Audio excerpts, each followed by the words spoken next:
Hey everybody, Dog8798 here. This is my review of Ring of Honor Wrestling and Impact Wrestling, TNA Impact Wrestling on Destination America, the July 8th edition.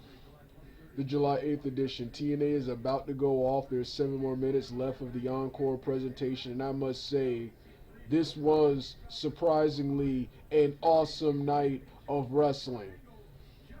First, I'm gonna start off with Ring of Honor Wrestling. Ring of Honor Wrestling was awesome tonight. It was surprisingly awesome.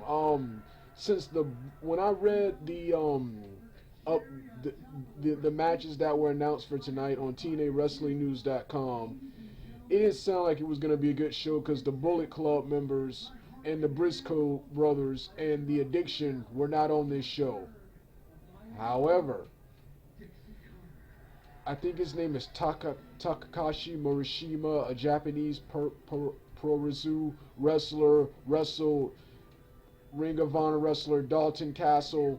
Dalton Castle in a phenomenal match. Dalton Castle, I forgot the finish, but I have ADHD, man. I forgot the finish, but Dalton Castle won the match, and despite being a villain in the match, shook Takashi Morishima's hand after the match. And after the match, Dalton Castle proclaimed himself to be the only real man in Ring of Honor. Then Silas Young came out and said that only he is the real man in Ring of Honor. But like I said, this was an awesome match, man. This was an awesome match. Morishima and Castle, they tore the house down. The next match, the next segment of the night, the next match of the night was oh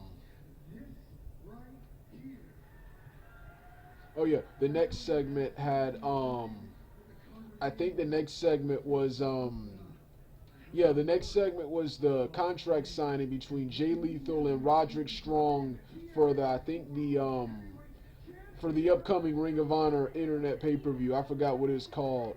This was a good segment. I don't even like Roger Strong. I liked him in when he was in TNA, but and as a mid Carter, I guess in Ring of Honor, but not as the world champion, not as the main event, not as the main event guy. He's too boring, just too boring. He was a good X Division wrestler in TNA though, but this was this was a good this was a good segment. Really sold the feud between Jay Lethal and Roger Strong and build up for their upcoming title match.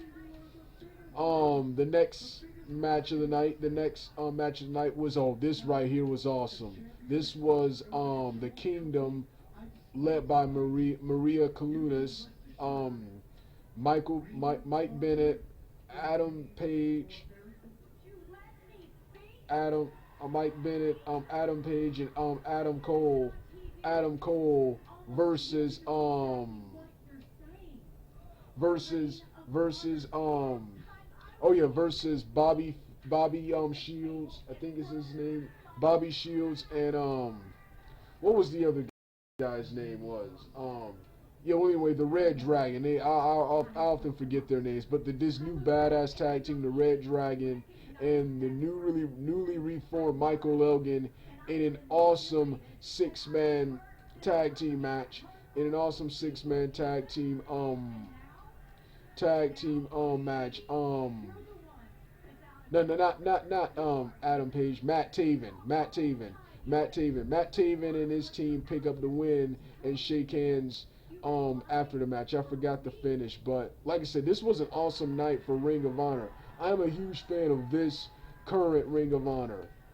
Now we go into TNA Impact. The show opens up with EC3 in the ring cutting a promo announcing that he is in charge for the night, and it books a lot of matches. Matt Hardy comes out and talks about how he didn't wrestle Kurt Angle for EC3. He wrestled Kurt Angle for himself to show that Matt Hardy was worthy of a title shot and that he demands a title shot right now. EC3 denies him, and Matt Hardy says he's gonna kick his butt. Tyrus intervenes, and then EC3 announces that Matt Hardy has a handicap match against the Dirty Heels, Bobby Roode, Robert Roode, and Austin Aries. This was a good match to start the show. This was a good match to start the show. The Dirty Heels win when Matt Hardy tries to suplex Robert Roode from the outside of the ring, and Austin Aries grabs Matt Hardy's legs, allowing Robert Roode to fall on top of him for the 1, 2, 3. The next segment had Drew Galloway representing the Rising to come out to talk about the Rising splitting up. He cut an awesome promo about how cut an awesome emotional promo about how the BDC have ruined how the BDC were out to ruin professional wrestling, and that wrestling will live on. Wrestling will live on. Wrestling will live on. Wrestling has existed way before them and will live on long after they retire and after they have died. And starts crying. EC3 mocks him and then puts him in a tag team match puts him in a handicap match with the Revolution. Manic, Koya, and Abyss. Drew Galloway wins with a drop.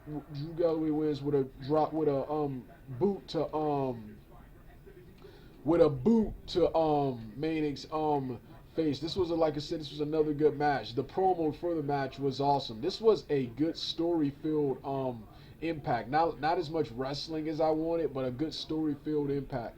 Backstage, Mr. Anderson comes to EC3 for a title shot. EC3 turns him down and puts him in a match with Bram. This right here was one of the best matches of the night. Bram and Mr. Anderson, they first started off traditionally with technical holds. Then they got to the brawling.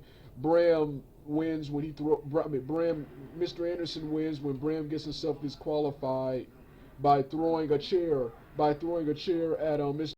Anderson, and he severely beats down Mr. Anderson and mocks his entrance. This right here was an awesome street fight and was match of the night. The next match of the night was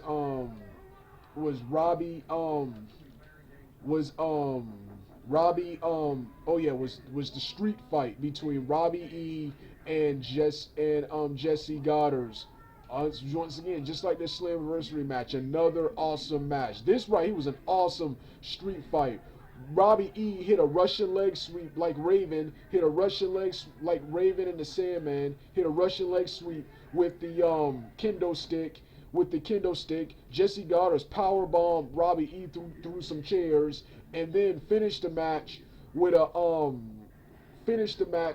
Boston Crab with the chair. Put the chair over Robbie, then put him in the Boston Crab, and Robbie E passed out. Like I said, awesome match and awesome feud here. Robbie E won the first one, and Jesse Goddard won this match. The next match of the night, I think, was I didn't really care about this. This was Velvet Sky and Madison Rayne. This was a pretty good match. I like Velvet Sky. I like Madison Rayne, but I think she sucks as a wrestler. And like I said, I don't care about the knockout division. But Velvet Sky won with the stunner. Before the match, Madison Rayne told Velvet Sky that she looks like one of the people in the audience. Pointed to some people in the audience and said she doesn't deserve to be in the ring. Next was EC3. This segment right here, I hate it, but it was awesome. I hate it because EC3. It was announced that he would defend the belt 3 times tonight. The first guy was Peter Avalon from NWA Championship Wrestling from Hollywood, wrestling as Nerve Furnham. I expected another awesome match like they had 2 years ago at Bound for Glory, but EC3 shook his hand and hit his finisher, the net breaker, 1, 2, 3. Then of course he called out Shark Boy and did did the same to him. This right here was some awesome heel heat. This is how you draw heel heat. I was mad and hate EC3 for this. I want Anderson, Bobby Lashley, Kurt Angle, Drew Galloway, Matt Hardy, to whoop this guy's butt. To whoop this guy's butt in the upcoming weeks of Impact. This is awesome heel heat. Kurt Angle came out to announce. Kurt Angle came out to announce to bury the segment, saying that it was a farce, and announced that he would be EC card. He would be EC. He has a contract. He is invoking his rematch clause tonight. And before that, Bobby Lashley comes out for his match with Tyrus, which was made earlier when Bobby Lashley came to EC3 demanding a title shot. Bobby Lashley defeats Tyrus after a hard-fought match with the spear. This was a pretty good match. Not as good as the street fight between Goddard and E and the match between Anderson and Bram. But this right here was another pretty good match. And then of course the main event featured Kurt Angle and EC3. EC3 like a good heel. This really wasn't that good of a match, but this was telling a story. This wasn't that good of a match. EC3 got on the outside of the ring, like a heel thing and tried to save his title. Kurt Angle threw him back in the ring and started beating him up, and then put him in the ankle lock. EC3 grabbed the referee and got himself disqualified and escaped into the crowd. Kurt Angle wins by disqualification, but EC3 retains his title. After Kurt Angle leaves, EC3 is still in the ring, and introduces the returning Dixie Carter. Dixie Carter apologizes to the fans for her actions in EC3's and says that TNA belongs to the fans, not Dixie or EC3. And she says there will be a new owner revealed, and the show ends like that. Like I said, this was an awesome story-filled episode of Impact, and this was a pretty awesome, surprisingly awesome episode of Impact. I'm still on that TNA Slammiversary 2015 pay-per-view. How awesome that pay-per-view was! How surprisingly awesome that pay-per-view was. That it sort of blocked out my mind from everything that's happening now currently. But this right here was surprisingly a good episode of Impact. Impact, a good story-filled episode of Impact. I usually don't like it when there's a lot of talking on the show, but the promo segments and stuff were great here. Nice story-filled episode of Impact. All right, Doug out.